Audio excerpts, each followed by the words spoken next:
So I've been studying a lot about Saul and his disobedience. And so I just want to share a couple things with you. This is 1 Samuel chapter 15. Saul destroys the Amalekites.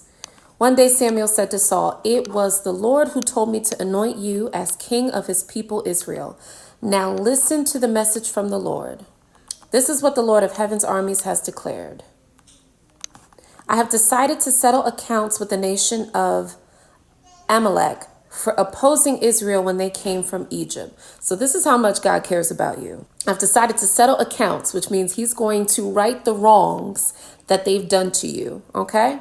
I've decided to settle accounts with the nation of Amalek for opposing Israel when they came from Egypt. Now go and completely destroy the entire Amalekite nation, men, women, children, babies, cattle, sheep, goats, camels, and donkeys. So this is how much the Lord fights for you. He cares about everything, including the pets, okay? Including the cattle, including everything that the enemy has. So Saul mobilized his army at Telaim. There were 200,000 soldiers from Israel and 10,000 men from Judah. Then Saul and his army went to a town of the Amalekites and lay in wait in the valley. Saul sent this warning to the Kenites: "Move away from where the Amalekites live, or you will die with them. For you showed kindness to all the people of Israel when they came up from Egypt." So the Kenites packed up and left. So he wanted to spare them, right?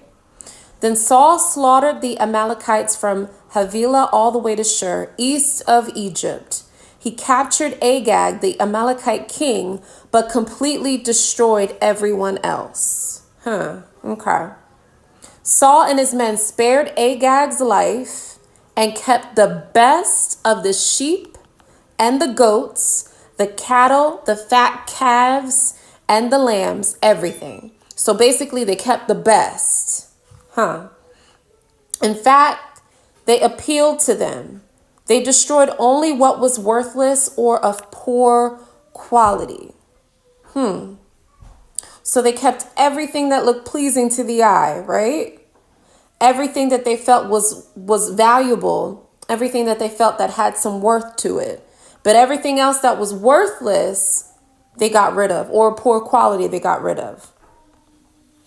And here's verse 10, where the Lord rejects Saul. And this is important.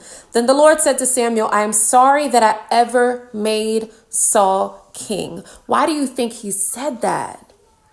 "For he has not been loyal to me and has refused to obey my command."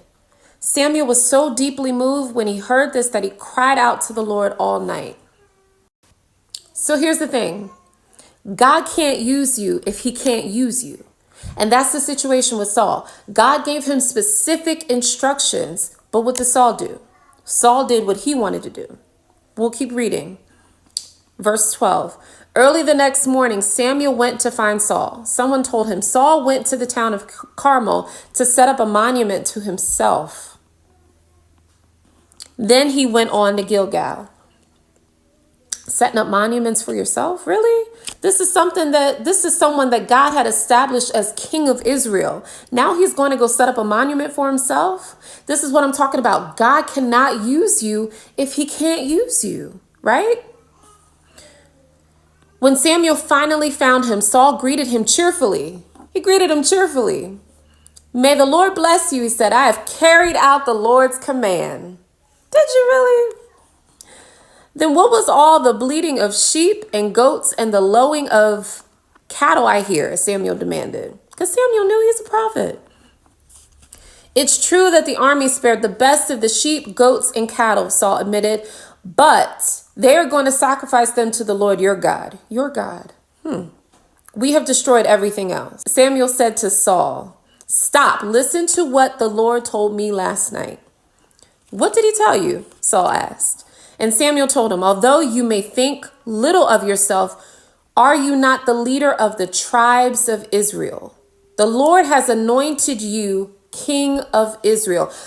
Samuel was really telling him, like, who did God call you to be? So why are you acting beneath the level that God put you? If you're king of Israel, why is it that you're telling me that this is what people who are under you did? That doesn't make any sense. People who are under you should be following your instruction. And Samuel told him, although you may think little of yourself, are you not the leader of the tribes of Israel? The Lord has anointed you king of Israel. And the Lord sent you on a mission and told you, okay, go and completely destroy the sinners, the Amalekites, until they're all dead.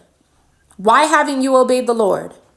Why did you rush for the plunder and do what was evil in the Lord's sight? Why did you go and go chasing after something that God never called you to do or be? Why did you go against what God has called you to do? He gave you specific instructions on how to carry out this mission. And here's the thing. You thought the mission was victorious because you killed the enemy. But it wasn't victorious because you didn't obey God. You didn't do exactly what he told you to do. Even though you won the mission, right? You won the mission, but you didn't do exactly what God called you to do. Okay? So if we go to 18, and the Lord sent you on a mission and told you, go and completely destroy the sinners, the Amalekites, until they are all dead. Why haven't you obeyed the Lord? Why did you rush for the plunder and do what was evil in the Lord's sight? Verse 20, here goes King Saul. He said, but I did obey the Lord. Saul insisted, I carried out the mission he gave me. Because in his mind, he thinks the victory is carrying out the mission. Because he was given victory, he thought that he carried out the mission. I brought back King Agag, but I destroyed everyone else. So even right there, you're giving a contradiction to what exactly God told you to do. I brought back King Agag, but I destroyed everyone else. No, that is not obedience. Even partial obedience is disobedience. Here we go. Then my troops brought in the best of the sheep, goats, cattle, and plunder to sacrifice to the Lord your God in Gilgal. But Samuel replied, what is more pleasing to the Lord, your burnt offerings and sacrifices, or your obedience to his voice? Listen, obedience is better than sacrifice, and submission. Here's the thing that we struggle with, church. Submission is better than offering the fat of rams, right? Rebellion is as sinful as witchcraft, and stubbornness as bad as worshiping idols. And here's the part that breaks my heart. Listen up, church. So because you have rejected the command of the Lord, he has rejected you as king. He has rejected you as leader. He has rejected you to be in the front. And this is the thing that's scary, because something so simple as you not being able to be used as a vessel without being blocked, without being distracted, without having excuses. Thank you, Lord. He's speaking to me even now. When you are not being able to be used, he can't use you. See, here's the problem with identity crisis. You tend to behave and act below the established norm of what God has called you to be. You kind of retreat to something beneath you. That's why Samuel had to say, aren't you the king of Israel? Why is it that Saul was being a follower and not the leader? Why was he acting against who he was called to be? He was called to be a leader, but he was following the people. He was following the people when they wanted to get what it was that they desired, right? As opposed to what God had told King Saul. And this is what caused him to be rejected by God. His identity crisis caused not only a crisis in his identity, but a crisis regarding him losing the kingdom. So is it worth it to not know who you are? I will continue to say this. God cannot use you if he can't use you. We have to be willing vessels. We have to listen to the instructions. Can you imagine if Noah didn't listen to the instructions of building the ark? How intricate it is to build something of that caliber, and what it was able to carry. Oh God, what it was able to carry. Can you imagine if he, skimmed or skipped over, a couple instructions here and there? The ark could have fell apart. Animals could have suffered. The mission could not be complete without total obedience. And the crazy thing that Samuel thought that he was victorious in his mission because he won. What was it that he was winning? He lost the kingdom. I do not want us to be in that situation where God is telling us to do something and we're using every excuse or our fear or our insecurity or our fear of others, right? Because, hey, I'll be the first one to say it. Anything to get in the way of what God is trying to do in our lives. We want to be a complete and natural flow for him, a vessel that is unblocked, right? That is able to be used by him completely, complete and total obedience. That's the mission. That's how you complete the mission. That's how you complete what it is that God has called you to do. And that's how you're granted with greater. He will give you greater when he knows that he can trust you with it. He couldn't trust Saul. That's what it was. So therefore, he had to take the people away from him. The people that was his own. He had to take them away from Saul because he could not trust that Saul was going to be the proper leader for them. Because he already fell. He fell and allowed the people to lead him instead of the other way around. I never want to hear God say, because you have rejected my command, I have rejected you.